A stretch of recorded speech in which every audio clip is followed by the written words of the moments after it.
Turning now to the epic romance. What attracts Bella to Edward in the first place? His good looks.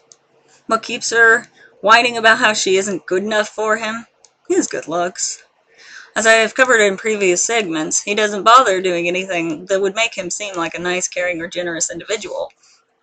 He laughs at Bella in Midnight Sun, decides he owns her, and threatens to hunt her down if she doesn't comply with his will.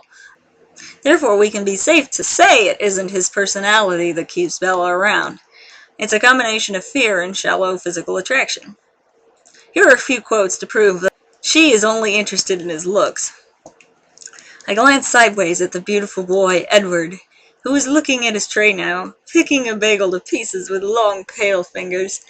His mouth was moving very quickly, his perfect lips, barely opening.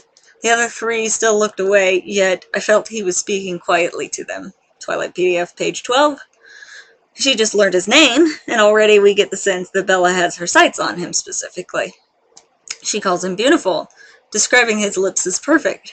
She notes that he has long fingers, a trait some, me included, find quite attractive. And after knowing him for about 2 weeks, we can see she is completely smitten with him.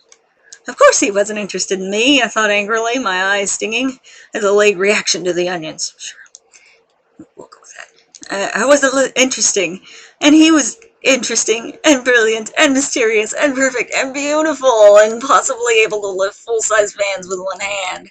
Twilight PDF, page 41. The only thing that makes him interesting and mysterious is his ability to stop vans with his hands. We haven't seen much in the way of his brilliance, other than a bit of slide identification in science. So that leaves us with perfect and beautiful again. Being placed toward the end of her list, we can see that she deems those qualities as some of the most important. She saved them for last, after all.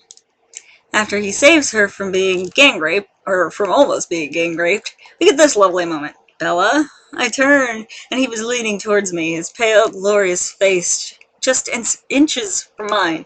My heart stopped beating. Sleep well, he said. He blew his breath in my face, stunning me.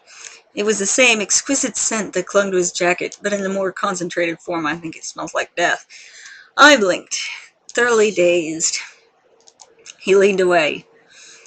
I was unable to move until my brain had somewhat unscrambled itself. Then I stepped out of the car awkwardly, having to use the frame for support. I thought I heard him chuckle, but the sound was too quiet for me to be certain. He waited until I stumbled to the front door, then I heard his engine quietly rev. I turned to watch the silver car disappear around the corner. I realized it was very cold. Snip. About 3 things I was absolutely positive. First, Edward was a vampire. Second, there was a part of him, and I didn't know how potent that part might be, that thirsted for my blood. And third, I was unconditionally and irrevocably in love with him. Twilight Media, page 100. Oh no, Bella doesn't love Edward merely because he's hot and has good breath and saves her from vans and rapists. What are you talking about?